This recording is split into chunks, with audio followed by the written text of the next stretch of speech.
안녕하세요. 국민닥터 채널입니다. 여러분들께 오늘은 심장과 관상동맥 그리고 관상동맥 질환 그의 대표적인 심근경색이 뭔지 거기에 대해서 한번 설명을 드리고자 합니다. 이게 이제 오해를 또 많이 불러일으키는 거기도 하지만 여기가 이렇게 막 아프면서 이 통증이 여기만 머물지 않고 뻗쳐요. 이렇게 목줄까지 뻗치기도 하고 이렇게 팔의 왼쪽 안쪽을 따라서 이렇게 왼쪽 팔 안쪽으로 이렇게 뻗치기도 하고 그래서 이 심장이 통증이 뻗친다는 얘기들을 또 많이 들으셔서 여기가 막 아픈데 이거 심장 아니에요 라고 찾아오시는 분들도 있어요. 근데 기본적으로는 이 가슴의 통증이 우선 요소입니다. 가슴의 통증이 먼저 오고 나서 이런 데가 아프면 심장병일 수 있겠다라고 우리가 의심을 하는 거죠. 근데 이 방사통은 이 어깨로도 갈 수도 있고 우리가 이렇게 뻗치는 통증을 방사, 뭔가 이렇게 펼쳐나간다는 한자어인데 그걸 방사통이라고 그러는데 뭐 등으로 아프신 분들도 있고 좀 다양해요. 그러니까 그 방사통만으로 병을 진단하진 않고요. 어쨌든 가슴의 통증, 중앙부. 그런데 이제 또 특이한 게 이 가슴이 꼭 여기만 아픈 게 아니라 여기가 아픈 게 거의 50% 이상이지만 우측 심장 혈관이 막히면 그게 심장의 바닥 쪽에 피를 공급하거든요. 그러면 이 명치 부위가 또 아프다고 느껴요. 사람이 심장의 그 밑부분이 아프면 그래서 명치 또는 어떤 분들은 이 아래턱 목이 꽉 조여온다 라고 해서 여기를 또 통증을 느끼는 분들이 있습니다. 그래서 제가 여기서부터 명치까지 요 사이에 가슴의 중앙부에 통증이 온다 그러면 이것은 심근경색을 꼭 의심해야 돼요. 굉장히 조이는 느낌 또는 진 누르는 느낌, 뭔가 꽉 누르고 쪼이고 뭐 그런 느낌도 느끼는 분들이 많고요. 그 다음에 어떤 표현을 하시는 분들이 있는가 하면 막 아프다가 피가 또 살짝 가는 경우가 있거든요. 심근경색도. 그럴 때는 우리가 오래 앉았다 딱 일어나면 막 다리 저리죠. 그런 것처럼 가슴이 갑자기 고춧가루 뿌린 듯이 막 따끔거린다고 막 얘기하는 분들도 있어요. 그래서 근데 그런 분들도 어쨌든 이 넓은 범위에 가슴 중앙부에 통증이 오는 게 특징입니다. 그 다음에 심장이기 때문에 우리가 이렇게 움직이거나 뭔가 운동을 하려고 그럴 때 심장은 일을 더 많이 해요. 에너지를 더 많이 쓰죠. 그런데 혈관이 막혀 있으면 그런 상황에서 증세가 더 심해집니다. 그래서 가슴이 아플 때 살짝 걸어보거나 움직여 보세요. 그랬을 때 증세가 더 악화되면 이건 심장병일 가능성이 훨씬 높은 거예요. 그리고 그러다가 갑자기 또 가만히 쉬면 또 싹 가라앉는다. 그러면 그건 심장병일 가능성이 높은 거죠. 이게 심장 통증의 특징이에요.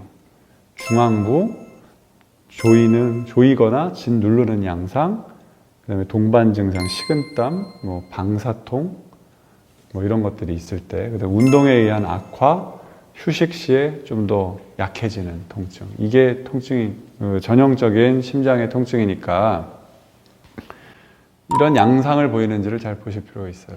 근데 이거 의대생들이나 이걸 다 외우지. 그러니까요. 저 만약에 집에서 가슴 통증 오면 그냥 진통제 먹고 잘 것 같은데요. 네, 그래서 이거 심근경색증이라는 생각을 못 할 것 쉽게 같은데. 정리를 하면 가슴 중앙부에 이렇게 잡는 통증이 몇 분 이상 지속되는 강한 통증이 올 때는 병원을 가십시오. 그거는 꼭 가셔야 됩니다. 그래서 그거고 두 번째는 심장에 일을 못 하는데 왜 통증에 둔감하신 분들 있잖아요. 또 간지럼 타도 간지럼 안 타는 분들도 있고 그러니까 감각이 좀 둔한 분들이 있거든요. 그런 분들은 흉통을 못 느껴요. 그래서 아까 80%가 흉통이 있다고 그랬고 20%는 흉통을 못 느끼거든요. 그런 분들은 갑자기 숨이 차서 오는 분들이 있어요. 가만히 있는데 갑자기 100m 달리기 한 것처럼 숨이 찬 거예요. 갑자기 가만히 있는데 해되면서 숨이 찬 거예요. 네, 가만히 있는데 왜 이러지 하면서 막 숨이 찬 거예요. 그런 경우도 심근경색일 수 있습니다. 그러니까 또 병원을 빨리 찾아가 보셔야 되고 그런 심장이 아플 때 숨 찬 건 특징이 누우면 더 숨 차요. 똑바로 누우면 똑바로 누우면 숨이 차서 누워있지 못하고 일어나서 앉아있게 돼요. 이러면 숨이 덜 차거든요. 그래서 그런 숨찬 거의 특징도 또 있습니다.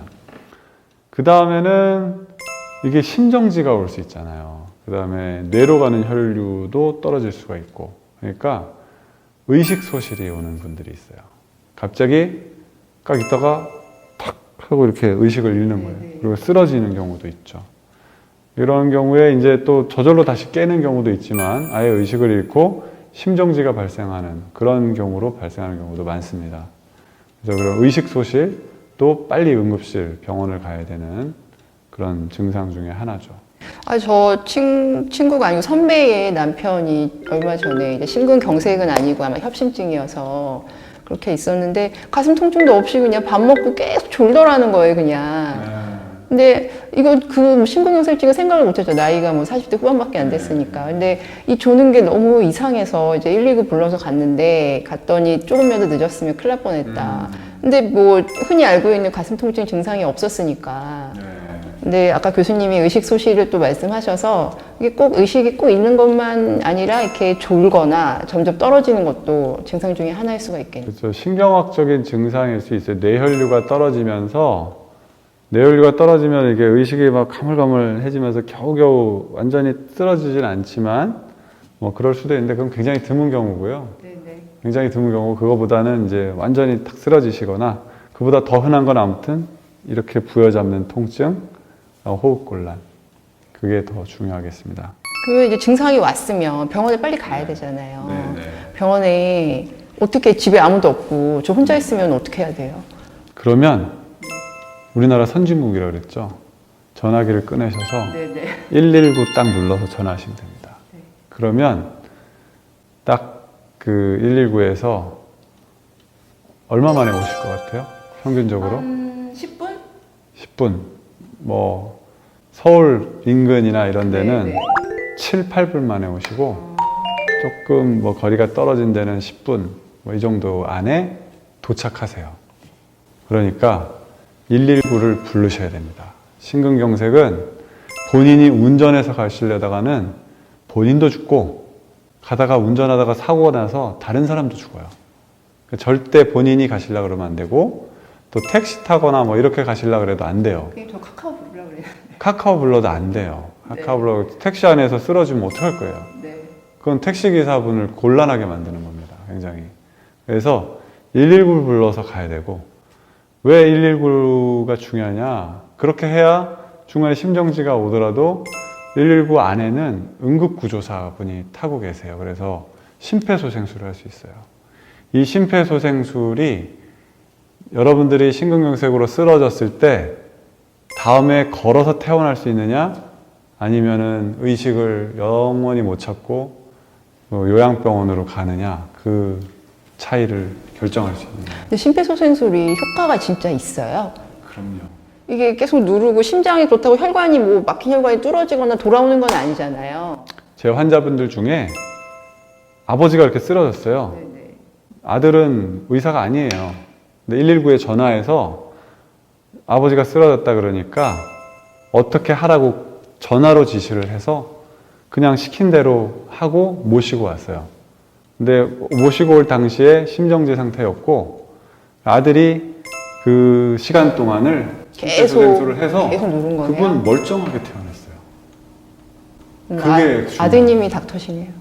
아드님이 의사는 아니라고 그랬잖아요. 국민 닥터. 국민 닥터. 네. 그렇죠. 우리 국민 네. 그러니까 이런 거를 또 나중에 말씀드릴게요. 어떻게 하는지. 이건 또 우리가 차차 계속 풀어나갈 얘기니까. 그 의사가 아니라도 이 가슴을 누르는 것만으로 가족분들을 살릴 수 있습니다. 그래서 그게 중요한 거예요.